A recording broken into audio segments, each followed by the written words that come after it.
give us some more feedback. So topics of discussion: complaints and CMCs, distribution, responsible lending, borrowers in financial difficulty, and as I promised, consumer duty as well there. Any other discussion so that you want to basically raise with our panelists? More than happy to cover that off. If we can't address your question, then we'll park it, and please, we'll take that offline and actually respond back to you with it in a week's.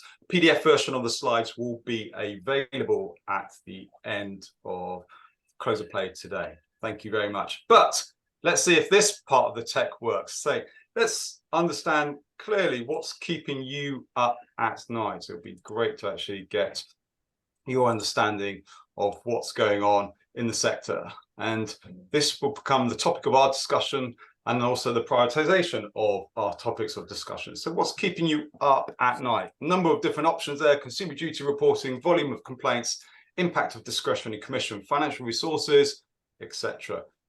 If none of the above float your boat, post in the chat. Welcome, Kate. Would it be fair to say that the sector is up against it? I think that's a fair comment. I think over the last couple of years, motor finance has really been in the spotlight at FCA. I think everything transitioned from OFT originally with consumer credit, and as a result, FCA had a huge number of firms that they had to regulate. First sector they really feel the heat was the high cost short-term sector, and now motor finance are really feeling that heat of FCA right now. And as we see the results there, hopefully you can see that posted there, Adrian and Will. Thoughts on that? What's keeping people up at night? Impact of discretionary commission is the lead answer, 50%. Consumer duty reporting, close second, 48% there. Will, thoughts on that? Yeah, I mean, from the firms that we're working with, there's definitely concerns across the board. There's a lot of unknowns with the discretionary commission model and what's going to happen in the future, but some things that have definitely been flagged to us as the complaints management companies inundating firms now with complaints and hundreds of DSAR requests as well, which is taking up a massive amount of resource operationally and financially. Consumer duty board reporting is concerned not only in this sector but across consumer credit, and just really understanding what data is needed to map across you're delivering the good customer outcomes and what the board needs to see. And in terms of vulnerable customers, I think especially for motor finance is that do firms actually know what their inherently vulnerable customers look like at the front end of the process in their inherent target market? So, you know, people are buying cars and they want to buy the car. There's a tangible asset there, and there's a risk that, you know, that kind of glosses over the fact that this person might be vulnerable and the salesman's keen to sell the car and the customer's keen to buy the car, but, you know, what's the vulnerability there? So that's a big one too. Adrian, we ran a webinar, a very popular webinar last month on vulnerable customers, and I saw a sector survey on motor finance that said, well, 1 in 20, so 5% effectively saying that they've identified as vulnerable customers. You're already shaking your head going, you know, even the FCA is saying, well, look, potentially 50% of people could be vulnerable.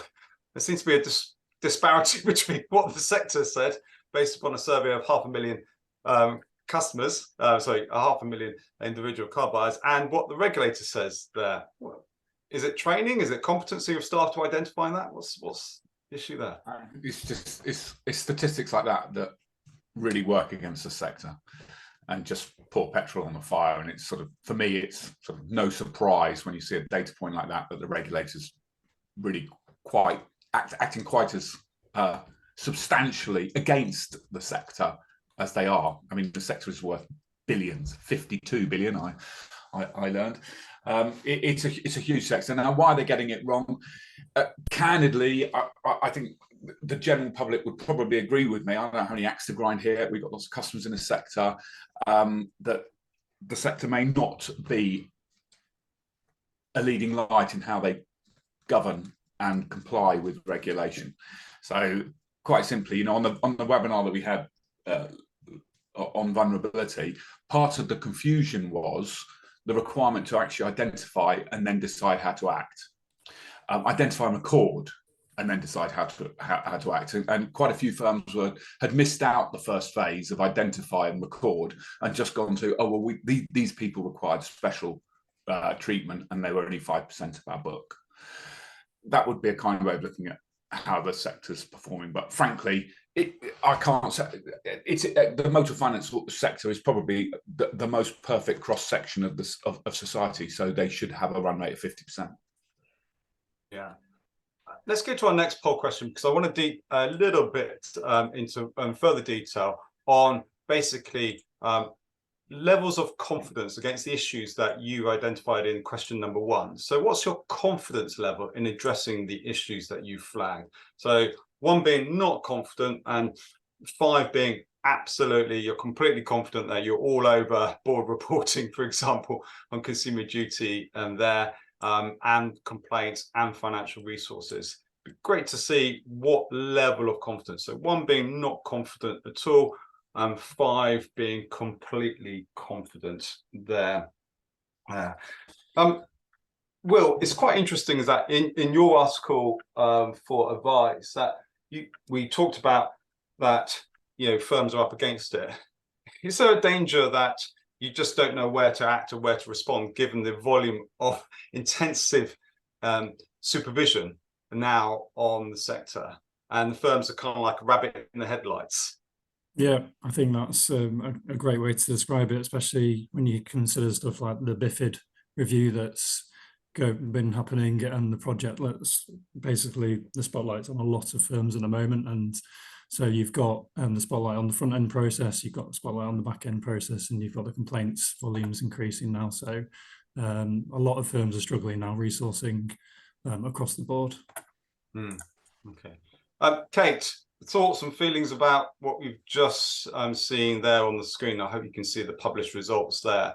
And it looks like, oh gosh, not confident at all on the impact of discretionary commissions and identification and supporting vulnerable customers. Less, have I read that right? Yes, I think that, and slightly confident.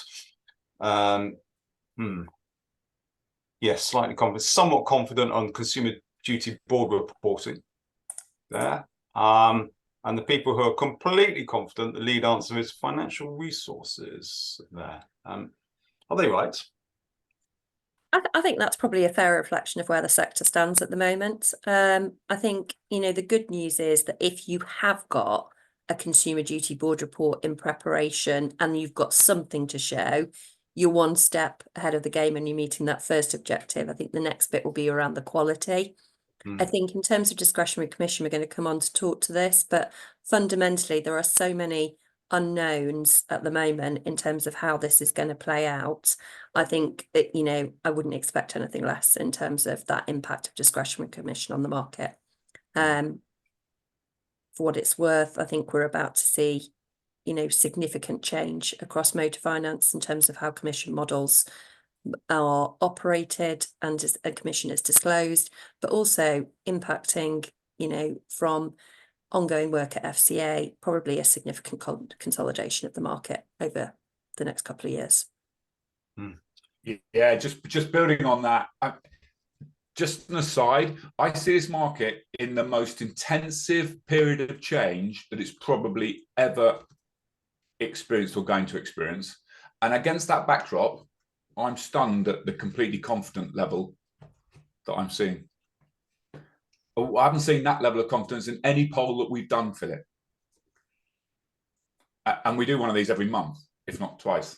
So I'm surprised by that, given the volatility of the market. And we'll come on to talk about it, but I think there's huge changes coming down the pipe here, and it'll be interesting to see if people feel the same at the end of the webinar. That's a really good point, actually. Completely confident about vulnerability, financial resourcing, and volume of complaints. And when we poll people, thousands of people each and every month, that's quite a punchy number, isn't it? And given the volume of complaints that we know, yeah, Kate, we know that the volume of complaints that the discretionary commission fiasco has generated, I'm surprised. Okay, so where did this all start? How did it all start, Kate?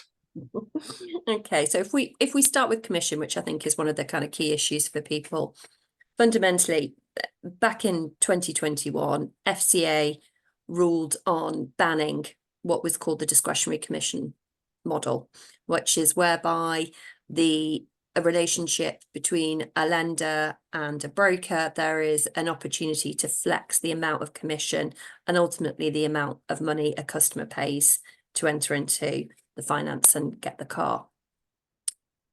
That ban was placed in 2021. Whenever there is a ban, there is a red flag that goes up to CMCs to say, hold on, firms were doing something that FCA really didn't like and they've banned it. So on the back of that, what you saw was a massive CMC campaign to push complaints into discretionary commission arrangements. Those volumes have only gone one way with FOS, and that is upwards, and with firms. And what FCA do is they monitor those complaint levels, and what they were seeing was a difference between what FOS were upholding and what firms were upholding. And that differential has basically sparked this piece of work, which is fundamentally, we've got a huge number of customers now who are saying, we think you did something wrong potentially with discretionary commission. But what we don't have is a really clear picture of what good looked like and the number of customers finally impacted. So what the FCA have done is say, we're going to investigate this more. And as a result, they have appointed a skilled person, and that skilled person is currently looking at 11 motor finance firms to understand the impact of discretionary commission. And their plan was to report in September on the outcome of that review. And the outcome of that review could be one of two things, effectively. It could be a series of new measures. It could be the identification of a scheme of redress, which could cost more than PPI, fundamentally. So that kind of sword of Damocles that is hanging over the market at the moment is significant. In terms of, will it happen and will they conclude by September? If I was a betting woman, which I'm not, I wouldn't bet on it. And I say that for two reasons. I think firstly, the original timetable was very ambitious from skilled person and FCA. To be able to go through that amount of work in that short time frame and conclude is a real mountain to climb.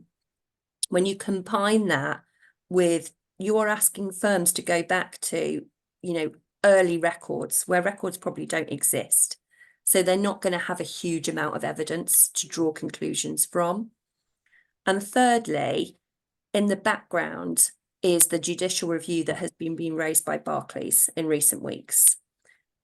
The reason I raise that is fundamentally this DCA commission arrangement being brought to judicial review. And if I was the regulator, I wouldn't want to opine before the judicial review had been completed.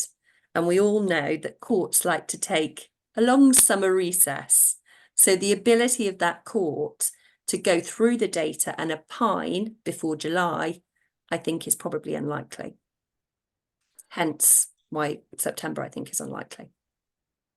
Okay, would it be fair for people on this webinar to conclude that actually this all might get kicked into the long grass? That this is just possibly going to go away? I don't think it's going away purely because of the number of complaint numbers. But I do think that it will be very difficult at the moment for the FCA to opine either way on the extent of harm based on the work done. But there needs to be a decision. We've seen it in the high cost short-term market. There was a review. There wasn't an immediate opinion given, an expectation in terms of what good looked like. And as a result, what we had was a trickle effect of firms gradually kind of closing, coming up against it, putting up schemes of redress. This number of customers, you can't do that with. It's not practically possible. So you fundamentally have to opine and make a decision for all at the same time. But what we saw in that market was a lot of firms shutting up shop. Yeah. And actually those that are left having a very different business model. Do you see something similar happening here? I would put money on there being a consolidation of the market as a result of this. I think the regulator's looking at firms through several different lenses at the moment. They're looking at it from commission, how they handle borrowers in financial difficulty, and their responsible lending models. If I was a firm and I had 3 different investigations, I don't think I would want to have a shop anymore. It's a huge cost burden on firms. There's a significant sea change to happen across that market in terms of the commission piece and that model and how it works. What may come out of this review is that there needs to be changes to commission disclosure. And if that is the case, then that is a significant disruption of the market as it stands today. We talked about that earlier, didn't we? We talked about the parallel with, for example, the mortgage market, where for many years now, it's been absolutely transparent. If I'm placing a mortgage through a broker, the broker's disclosing completely the earnings from that piece of, for that ticket. I accept that there are some disclosure requirements in the car finance market, but broadly, nothing like the level of transparency that you have in other markets that have similar level of value. And by the way, 52 billion is a hugely valuable market, which feels like very little transparency. So my conclusion, I've worked in regulated markets for 2 decades, transparency is definitely coming. I can't see a ticket with 52 billion a year on it with the level of opaqueness that's currently tolerated. So that, in my opinion, is definitely going to happen. Yeah. I think there's a couple of questions there in terms of what's happening with these complaints at the moment. So if a customer has complained from the moment that FCA were announced that they were completing this review, firms are allowed to place those on hold until the review is complete. So those customers are sat kind of in a limbo position, if you like. Firms have the opportunity to decide whether to not respond and wait for September or to respond anyway. So individual boards have made that decision, and I think there's a variance across the sector in terms of who's responding and who's not. I think the other thing is, you know, the Martin Lewis, someone's just raised his name in terms of what this has done, but fundamentally, after that programme, the number of complaints as regards to discretionary commission arrangements went up exponentially, higher than I have ever seen before. Even those who really clearly state they never offered a discretionary commission arrangement probably had over 1,000 complaints the following day and each day thereafter on, did you offer discretionary commission? Am I due money? You've got to have sympathy for firms in this sector, because, and ultimately the British public. So thanks, Martin Lewis. We're all going to be paying more for cars because there's only one checkbook in the equation, ultimately, and it's the consumer. So all of this has to be paid for. So forget about the rights and wrongs of it. When you pour petrol on the fire, and the consumer suffers, which for me feels completely at odds with the requirement of consumer duty, for example, to ensure that consumers get good outcomes. So, Will, that was then. Bring us up to speed about what the regulators thinking, discussing, evaluating and assessing based upon the questions and also what Kate and Adrian have said. I mean, I think the FCA and FOS haven't liked what they've seen in terms of the final response letters that have been going out to customers in this area, and that's why they've put a hold on the requirement to send the final response letter out within 8 weeks. I'd advise firms do stop sending final response letters out and probably carrying on investigating the complaints so they have enough data and analysis for when the FCA decides to take its next steps, whether that's in September or a bit later on. But I would also recommend that firms really scrutinise their complaints handling controls as well at the moment, especially I think what I've seen in my experience is that it's a tick box exercise. It's not seen as a fee earning tool, but I think they really need to look and understand how root cause analysis and complaints handling is a valuable tool for whether you're delivering good customer outcomes in the customer journey against consumer duty. So I think that's what firms need to be proactive at doing and do that quickly.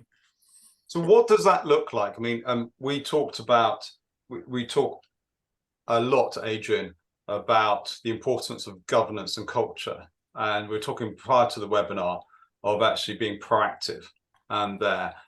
What, in the firms that you're working with in this sector, what are they doing differently from a culture perspective and an oversight perspective that perhaps other firms are not doing? Okay, we were talking about this. We're doing an exercise with a customer, and I recalled when I went into a car dealership, for example, as a young man, and I, as a part of my research work this quarter, I went into another car dealership, and it seemed to me all that had changed was the vehicles. The overall culture might be an unpopular thing to say. It felt very similar to what it felt 35 years ago. So the firms that we're working with, if I were to call it out, they've made a conscious decision to change. We talked about this concept of front foot. They may not, some of these firms themselves necessarily recognise themselves as being part of the automotive sector. They might perhaps see themselves as finance firms first and financing metal second. Yeah. And they come at this from the point of view of saying, we are going to comply at the same level as other sectors that have similar values to us. And those sectors have a very, very high bar of governance, really high. And when you compare that with the motor finance sector generally, without wishing to make enemies, yeah, generally is a very different level of governance. So the firms that we're working with have made, in my opinion, a conscious effort to get on the front foot. And I agree that there's going to be a big consolidation. And I think these are the firms that are going to be there to pick up the pieces. I think it's worth just concluding on that piece. Firms are really facing the heat, because it's really difficult right now to handle a complaint when there isn't a clear line of sight from the regulator. The regulator has to make a decision, and that decision is not small. Was there or was there not systemic harm? And if the data doesn't exist and the judicial review says there wasn't harm, then it's a very, very difficult position to be in if I was the FCA. That's not to say that there won't be changes around the edge if there is not a large scheme of redress that results from this. You know, things will have to change. The culture and the compliance capabilities of the motor finance sector have largely gone unlooked at from the FCA, and they're really delving deep now. So almost this is like the top of the iceberg, and it's also FCA's opportunity to delve further into sales models, commission models, discretion models, affordability models, the back end process from BIFID. This opens the doors for a wider investigation of harm across the sector.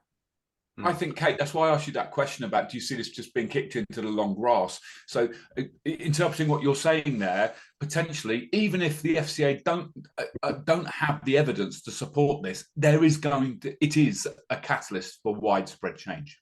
It is, absolutely. So go on, I was just going to say the conclusion is that we got it all covered. Feels heroic as an outsider, yeah, given the state of change and the state of uncertainty pervading the market at this point in time. The role of FOS in all of this, Kate, before we come on to you, Will, to talk about perhaps a disconnect between customer and also the industry. Yeah, so FOS are supposedly independent body to review where a firm has not been able to decide, or there's not been able to be an agreement between the customer and the firm as to whether. Why do you say supposedly? Why do you use that word? I think when they're truly independent, the question is who holds them to account. And at the moment, those FOS numbers are significant, and firms are paying a huge amount of money to a large number of complaints that are pretty much identical, written by CMCs. And each time a complaint goes into FOS for investigation, the firm has to pay for that. And the question is it right to continue charging firms for huge number of volumes of complaints where actually there's a pretty reliable evidence and data trail to say that the upheld rate is going to be low for these, but we're going to still charge you for every single one. But they haven't got anybody to hold them to account, is where my issue with FOS lies in terms of that practice. And Will, talking about what Adrian was saying, how do firms on this webinar get on the front foot, and how do they robustly strengthen their complaints management approach to make sure that that disconnect between the customer and the firm, starts to dissipate and disappear? And that, what can firms do? I think they really need to assess their target market and their product offering to make sure they really actually understand who their target market is and what the product they're offering does for that customer, whether it's aligned, starting at the front end. But then at the back end as well, I think they really need to just question themselves as to whether they are pitching the right information up to senior management on complaints. Are senior management getting the right data and MI up at board level in regards to what's going on in the complaints area? And then start pushing the messaging down from there. I think it's a really interesting question just popped up in terms of what I talked about was FOS charging the firms. I think the issue previously has been muted in terms of FOS charging the CMCs, which would change that whole CMC model. It makes it very different if they then have to pay for that investigation, particularly if they know it's not going to be upheld in the end. FOS recently produced their annual paper in terms of forward-looking focus, etc. There was, interestingly, no mention around the potential change to charging structures, which I expected there to be. You've got a lot of sympathy, notwithstanding the sort of right and wrong position. I've got a lot of sympathy for firms in this sector with these sorts of practices. I have a huge amount of sympathy. It just fuels really inappropriate behaviours. And I get on these webinars, and CMCs are a source of a lot of emotion on a lot of these webinars, Philip, that we've run in the last 6 months. I want to open this next slide on responsible lending with the question that was posed in the chat. In the Q&A. How do credit brokers, lenders answer a simple: the best rate offered to me as a customer? I missed the first half of that. Sorry, Philip. I think you're... So how do credit brokers, lenders, answer a simple question? What's the best rate offered to me as a customer? I think what they need to do is be absolutely confident in their target market assessment, step one, and then align your creditworthiness and your responsible lending policy to that target market assessment. Because without that, you are going to have real issues. Where I can see the regulator focusing at the moment, I'll give you some examples. If you are a firm that is offering higher rates than your average, and you have articulated in your target market assessment, that is because your customers have had more credit history issues, they've got a lower income threshold, so you're rightly increasing your percentage that you lend at. If you have then a number of customers that come in that actually their income is above what you said was your average income that you were lending to customers at, and their debt position is actually quite clean as opposed to more muddied that you thought your target market was, that's where you're going to come in trouble as regards fair value and the quality of the lending. Because if you have customers that you are lending to that are outside of your target market, how can you possibly demonstrate fair value and compliance with consumer duty? And I think that would be the rule. But what about practices where a dealer, for example, has increased the effective rate, gained more commission, and used a portion of that commission to supplement the deal, be it for a trade-in or a discount? So has the consumer got a good deal. Well, if you just look at the finance element and their credit worthiness, you may conclude they haven't. If you look at the holistic deal, they have. I don't This is far more disagree. complex than just looking at a line item for Polaroid. Mhm.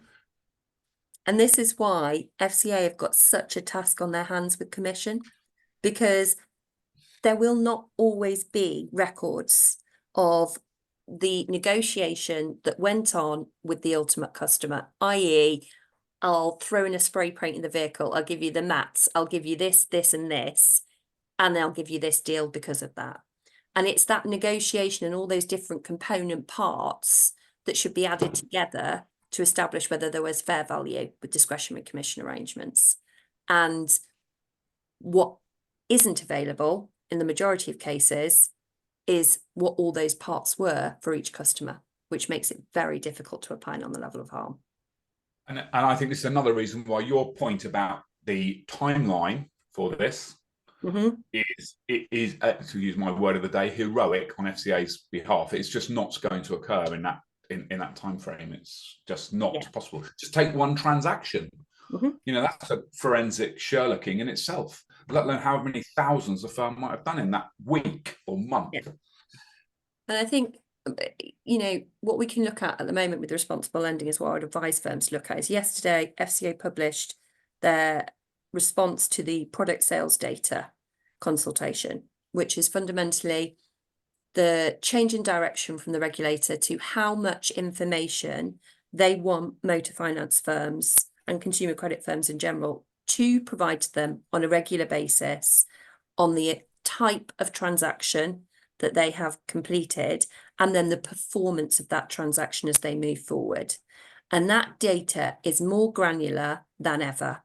There's a huge gap between what the FCA have now from firms and what they will have in the future. And what I would advise all firms to do is to look at that list of requirements. And if you have got any gaps in terms of your responsible lending policy, there is your red flag to say something is not right with our policy and our processes right now, because this is the FCA setting out a blueprint of what they expect firms to collect, hold, and analyse in order to demonstrate responsible lending. And we talked about, didn't we? We talked about online lending firms. Yeah, and how, because we started a webinar on vulnerability a couple of weeks ago, and before we even started, we had a question from a speedy online lender. I won't name the organisation, saying that they couldn't possibly comply with that requirement, which obviously calls into question their actual business model. So your point about red flag, it's actually really fundamental, isn't it? It says if you cannot collect this, and it's not a tick box, it's not a license agreement from a software firm, or Barclaycard credit agreement, which is not negotiable. This is collecting information, a substantial difference to what's required now. I would definitely agree. And I think where the portfolio letter for motor finance firms is due to land very soon, I think we've had almost a teaser with the letter that went out to consumer lending firms. And in that, affordability is very much front and centre in terms of the future direction of travel investigation from FCA. If you think about it, where they have faced the heat, and we'll talk about this a little bit later, is against borrowers in financial difficulty. And those numbers are only rising. And then the flip side of that is, well, are these customers getting into financial difficulty because the original lending was unaffordable or unsustainable? So now they've really focused in on that borrowers in financial difficulty. I think we will see a real spotlight on the possible root cause of some of that, which is responsible lending policies. Are the motor finance, or is the motor finance industry, from a cultural perspective, does it have the knowledge, competency, and capability in their staff, Adrian, to deliver to the expectations of the regulator now and also in the future? Hey, look, it's a really big sector, so that will be a sweeping yes or no. I think some firms have made a conscious decision to ensure that their people are delivering great customer outcomes, and to do that, they know that those people need to be competent in their role. That's very, very different from we trained Tarquin when he joined, and he hasn't had very much since, a bit of refresher training, but get on with your job. So it's a fundamentally cultural different view. So I'm pleased to see more and more firms opting and self-electing to empower their people. I think things like consumer duty are helpful in that respect because it's raising standards, but it's about competence, Philip. So some firms, yes. I think a lot at the moment, no. Consumer duty will expects there to be an understanding up and down the distribution chain, doesn't it? Is this happening in motor finance? I think, especially for motor finance, historically, there's been a bit of naivety in terms of the ownership of the customer journey, especially between the broker, who's the distributor, and the manufacturer. So I think ultimately I've seen instances where customers are making complaints and they've been pushed. So there's two elements to this. It's the actual facilitating of the customer journey, and it's the oversight as well. So for the actual customer journey, I've seen instances where customers are being referred between broker and lender to answer queries and questions, and that leads to a really frustrating customer experience when effectively it's one journey for the customer, and that could be answering a complaint, it could be answering a query, it could be looking at product change. But the other narrative is in terms of the oversight of the manufacturer of the broker. So have they got the right? Historically, I've not seen much information shared on customers, complaints, QA data not being exchanged. Lenders not doing QA over the customer interactions at the broker. So I think there's a lot of work to do in that space to really strengthen that oversight framework. What we're seeing here is a regulator that expects you now, not asks. It's as somebody put it, show me, don't tell me, show me. And the evidence and the data to support the delivery and the execution of good outcomes. And that's for every regulated firm, but there's work to do for firms on this webinar to make that happen. And using your parlance, Adrian, get on the front foot of that. This is not a request anymore. This is an expectation that has to be adhered to. Kate? I think it is an expectation now, and I feel for firms because the number of elements that they now have to think about is significant, and that burden of cost and time.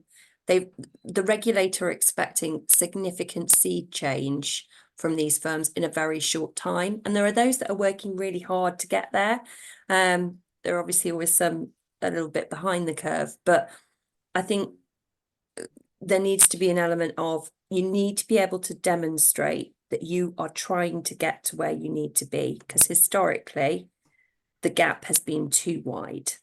I think within the distribution chain risk, one example is I would question any firm who is running an income and expenditure model, and that expenditure doesn't make a sensible differentiation for the number of dependents.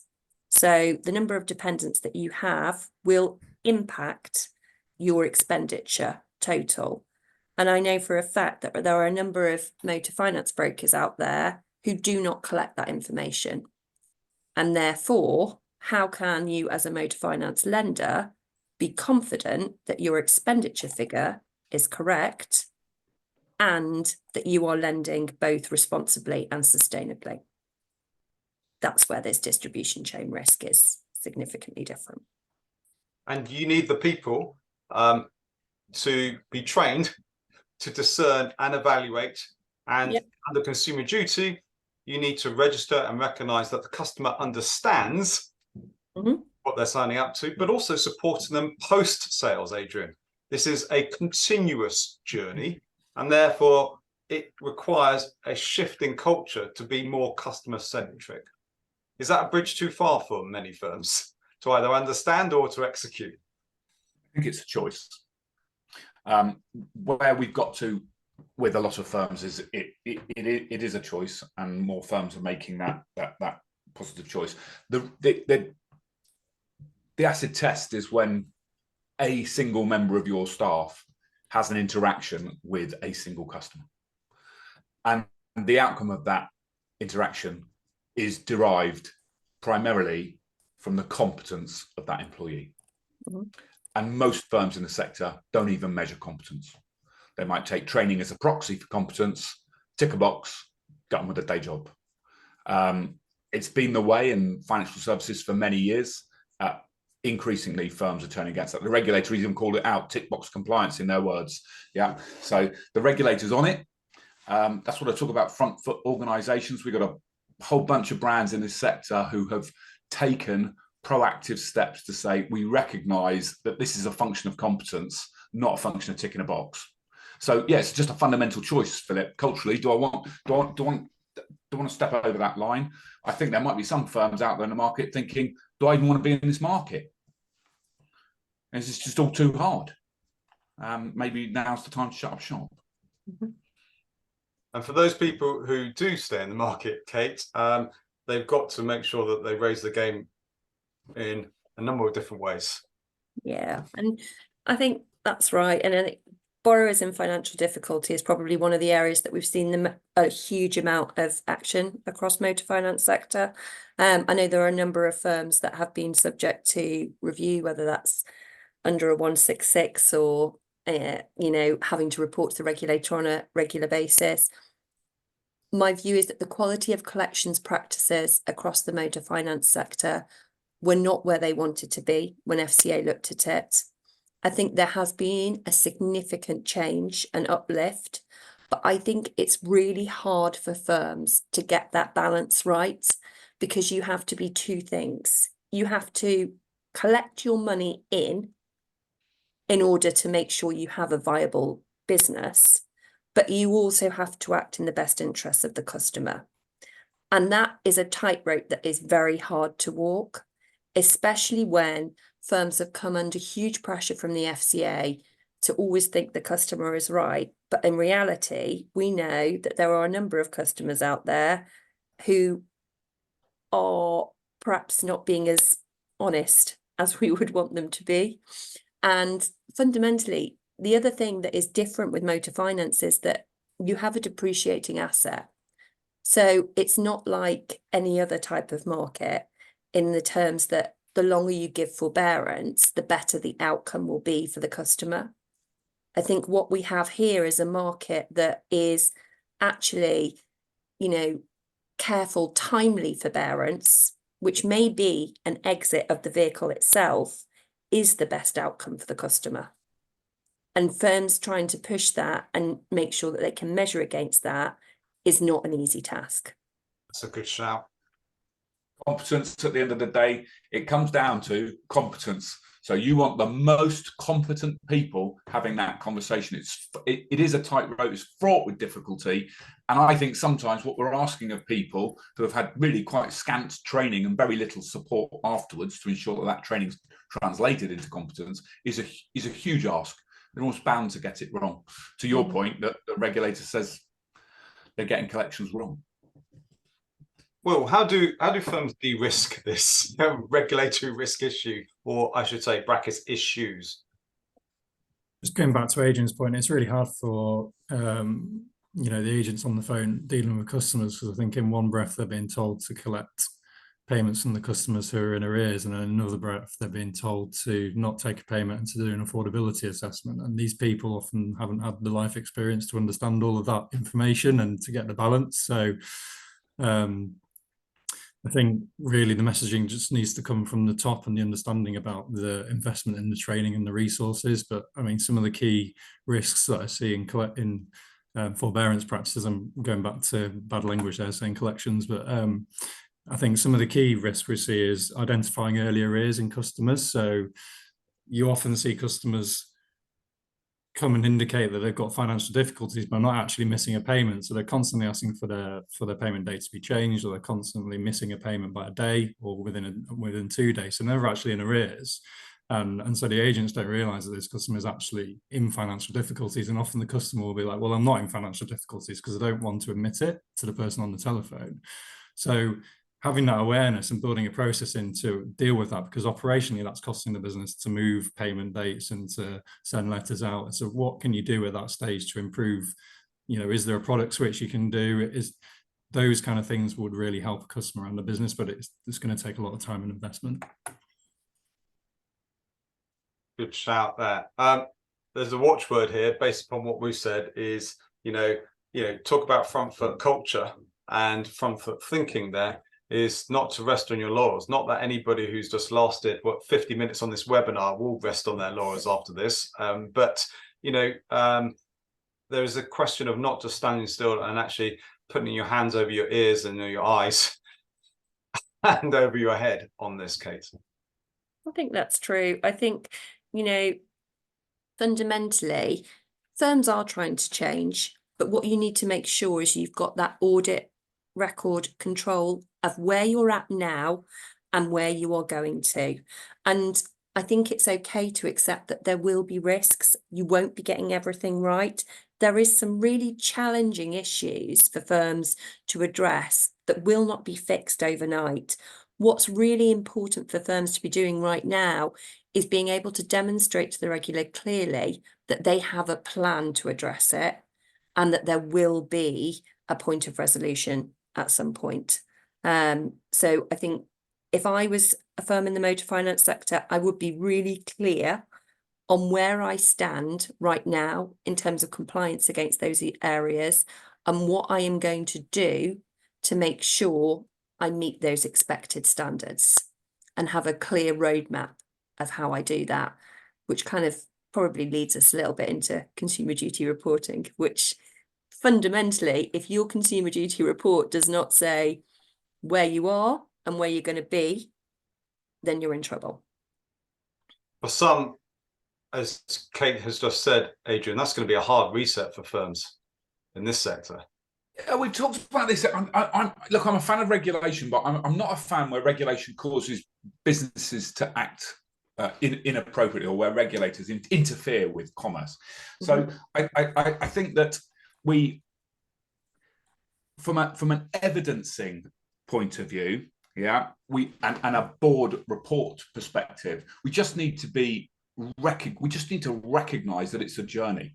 The regulator is not asking, well, they can ask all they want, but they're not asking for firms to present as perfect at this point in time. In fact, anyone who is presenting as perfect is, in my opinion, flagging up, please come and audit me, because I'm possibly too stupid to work in this market. But anyway, so you should be saying, well, here's where I am, here's where I'm going to be, and here's the evidence that I'm going to be gathering to support that journey.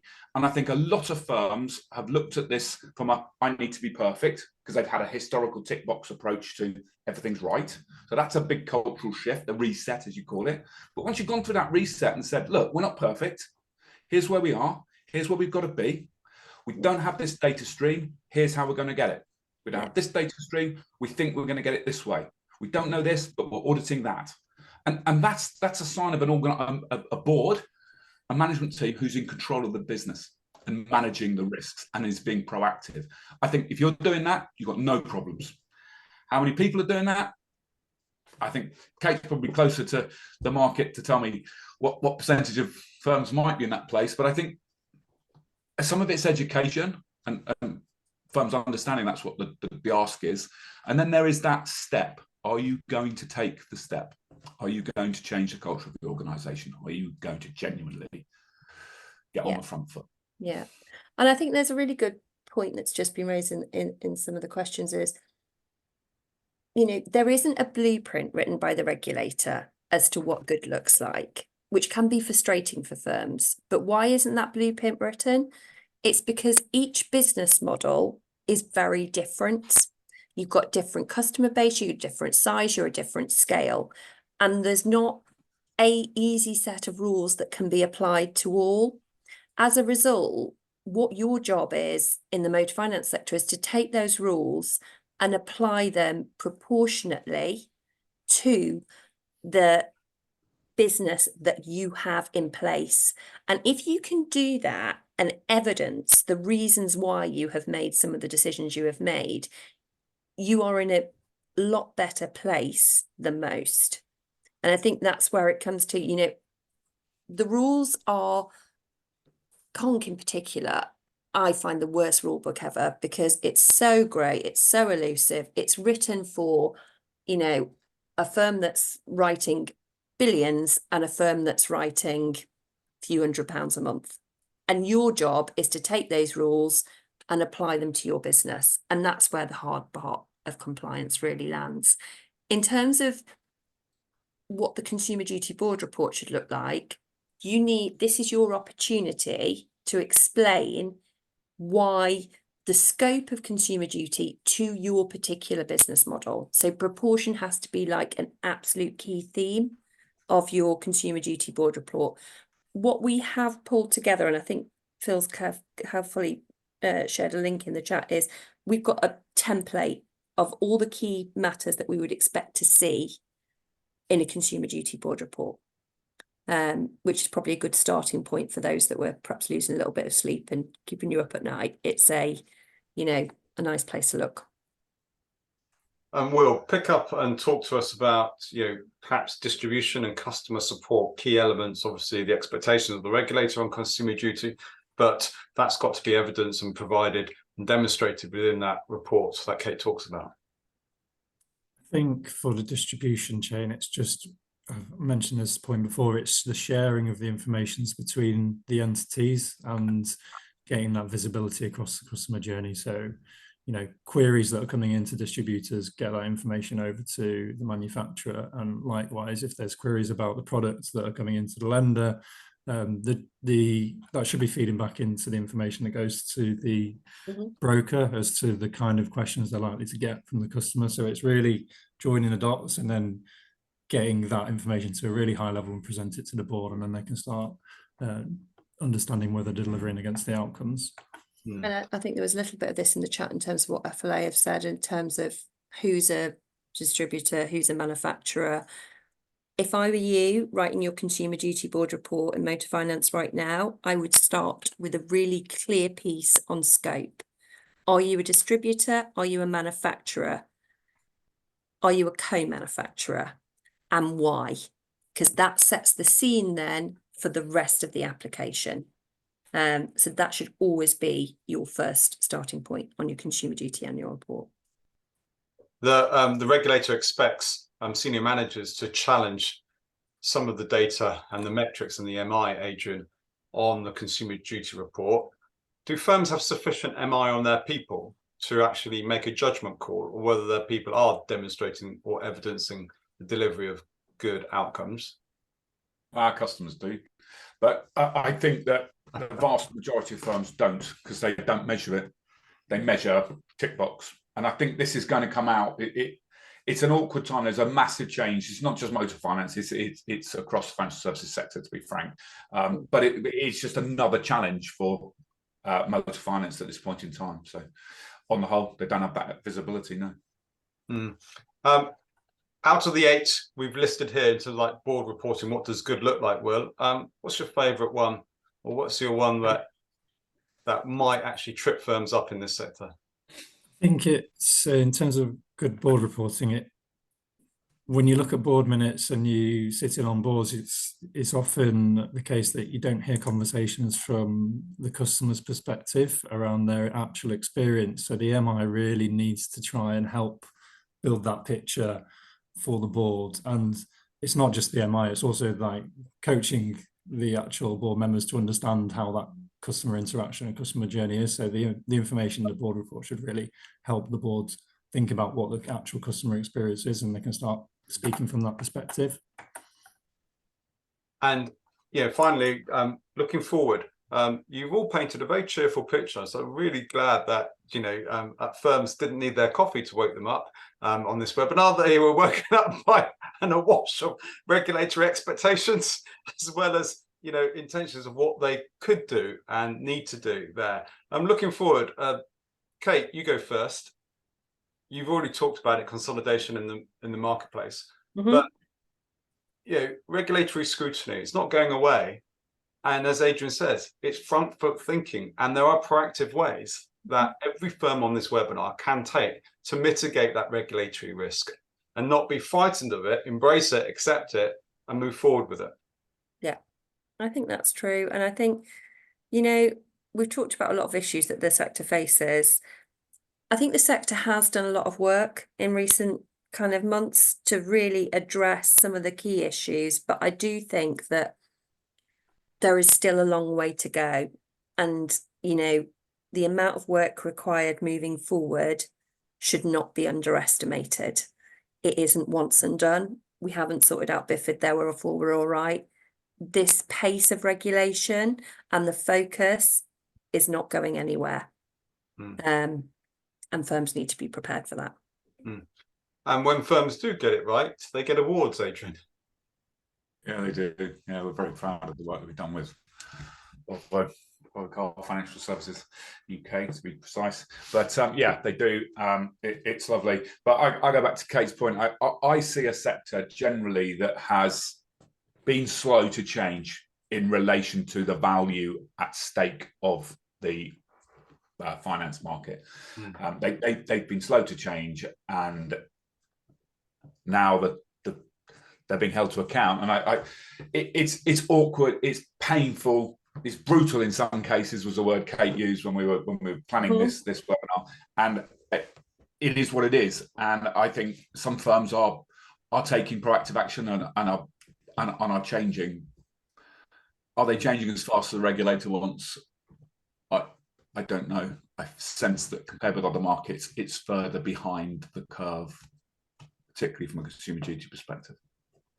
Yeah, and we want to give firms on this webinar the opportunity to reach out to colleagues at Avyse Partners to actually help them review their controls and improve their controls and actually responses to regulatory concerns. We also want you to indicate your interest in making sure that you drive down complaints and improve your culture through engaging with Elephants Don't Forget. It's clever Nelly there. And also an opportunity to reach out and actually get insights and understanding from both organisations on what is keeping you up at night and how you can be, guess what, on the front foot of regulatory expectations and requirements there. It'd be quite interesting to know, and I know that we do this at the end of our webinars as well, to actually be able to say to each and every one of you, how are you going to put, or what are you going to put into practice based upon this webinar? And holding your head in your hands or putting your head in the sand probably is not an answer that we would like to hear, but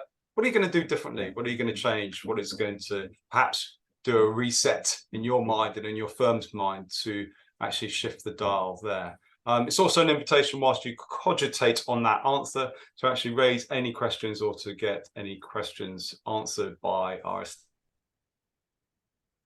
there. So thank you very much indeed. Thank you very much indeed. Are there any questions that you have, or any final comments that you have seen in the chat, Kate, Adrian, and Will, that we haven't perhaps covered off there? Super conscious of the time, Philip. I think what we should do is we do what we do on other webinars. Let's take the time just to flick through those questions after the event, Kate, Will. Let's see if we group them together, because there's some common themes there, and then respond with the benefit of some reflection, and add a bit more value than perhaps just a quick response in the time that we got. Correct. I thought we were here till 1. Oh, wait. Right.